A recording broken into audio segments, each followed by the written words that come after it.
Welcome back. 20 initiates have died in the Eastern Cape since the start of the summer initiation season. The causes of death include dehydration, underlying health comorbidities and diabetes. Most of those who died this season are from the OR Tambo region of the Eastern Cape. For more on this, we're joined by the president of Contralesa, Kgoshi Mathupa Mokoena. Thank you very much, sir, for joining us this evening. As you and I speak this evening, we know there are still initiates undergoing this very important rite of passage, but I'm sure everyone will agree that 20 lives lost is just far too many. Can you tell us what is so problematic specifically about the OR Tambo region of the Eastern Cape and what progress we're making specifically in shutting down illegal initiation schools?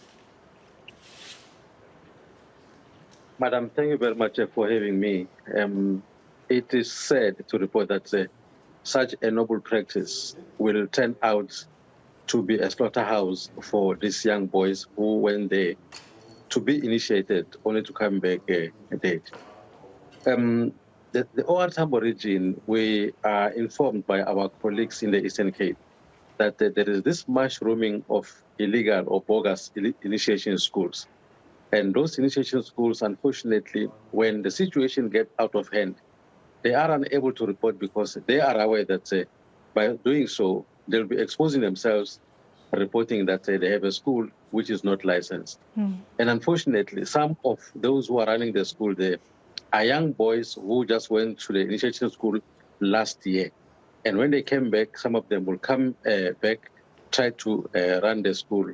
Unfortunately, we're in this situation because of some of those illegal initiation schools, madam.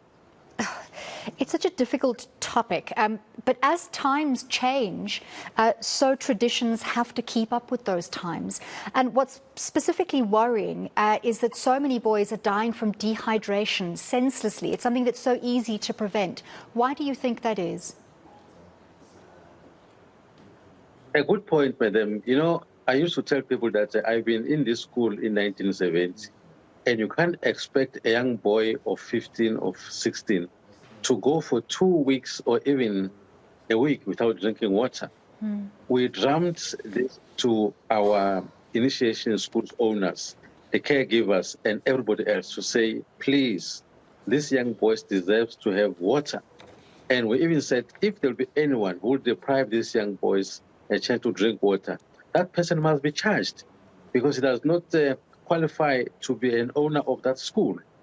And it is said that we've been drumming this for all these years, but people deliberately decided to do something different from what we're telling them. And as Contralesa, we said anyone who will be found to have violated or go against all the prescripts as dictated by our culture, that person must be arrested immediately. And some of them must be charged to face the wrath of the law. That's what we are saying as Contralesa. And we are so sad this is still happening after we've warned many of those eNCA owners in the Eastern Cape, in particular in the OR Tambo region. Peer pressure is a very big problem in all spheres of young people's lives, and initiation is no different. There's so much pressure on young boys to become men through this rite of passage that they're willing to put their lives at risk. And in often cases, it is not just their burning desire to go through this rite of passage to become a man, but they also have pressure from family, from friends, from their own parents. So I want to find out what Contralesa is doing to fight peer pressure, to make sure that no parent and no hopeful initiate would be willing to put their life at risk, just to have this experience sooner or at a time when perhaps there are not the right schools in their vicinity, a legal school where they know they're going to be safe. Madam, you hit it on the nail, on the head, because what we're observing here, some of the young boys will even go to an extent of circumcising themselves because of this peer pressure. And we are saying to our young boys and even parents, you can still go to the initiation school at your own time after having made all the necessary arrangements with your parents. What we are seeing now, some of them who will rush to the initiation school They will go there without being screened, without being looked by a doctor. And that is not what is supposed to be. And the peer pressure, yes, it is there because in our culture, for example, if you are not initiated, there is this stigma that sticks with you for some time. But we are saying it is not a sin if you do not go to the initiation school, as long as your culture does not force you to do that. For those who want to go, please wait until your time comes. One other thing that I really want to advise our parents is that some of the boys are above 18 years, they are sexually active. They'll go to the school, for example, they've got some sicknesses or ailments.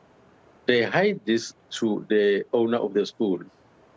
We are advising them that they don't hide this because the boy must continue getting the medication from the parents or from their doctors.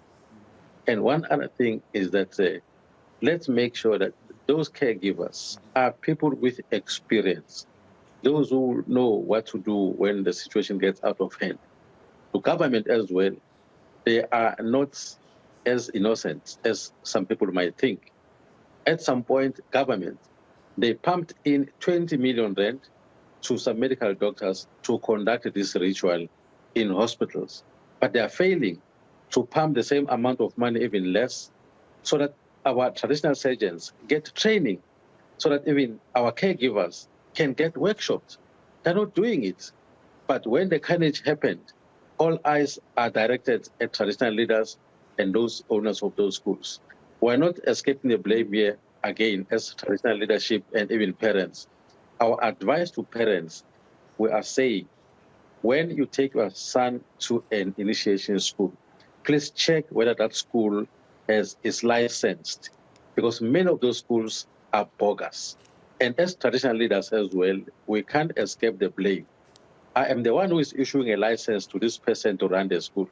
After issuing the license, I don't bother to form a task team who will be monitoring on daily basis what's happening there, and so that I get reports. And some of the owners of those schools, unfortunately, madam, they are refusing medical doctors to go and assist when the situation gets out of hand. As Contralesa was saying, please, let's allow doctors to come in there to assist our kids when the situation is out of control, madam. You raise such important points. And I want to reflect back on one specific case that we saw where a young initiate died from complications of diabetes after having been advised by a doctor during the screening process that the risks were too great and that he should not undergo initiation. His parents decided to ignore that advice, and he was sent to the initiation school and he died. What do you think should happen in an instance like this? Are those parents at fault? Should they be held responsible? They can't escape the blame because after being advised by a doctor, they're supposed to respect that. And if they feel strong that the boy must go in there, firstly, they must make sure that he will continue taking medication, and there will be this constant check from the doctor whether he is coping or not. And unfortunately, if it is so severe, there is no need to take your boy to a slaughterhouse, because there's no way in which he will survive if he is going under such heavy illness. Contralesa, we're advising our parents, please don't rush. The time for the boy to go to the school will come. And we want to also advise those owners to say, in future, let's make sure there is a good cooperation between our medical doctors, parents, and even traditional leaders and government. Hence, we said there are some resources that they can unleash to assist the school there, but they're not doing it. And the control of those initiation schools have been diluted to an extent where monitoring has been given to people who are not even initiated. You know, our women in rural areas, they don't have interest at all to go and monitor what's happening in the mountain. But there is this legislation that was passed by Parliament without consulting traditional leaders.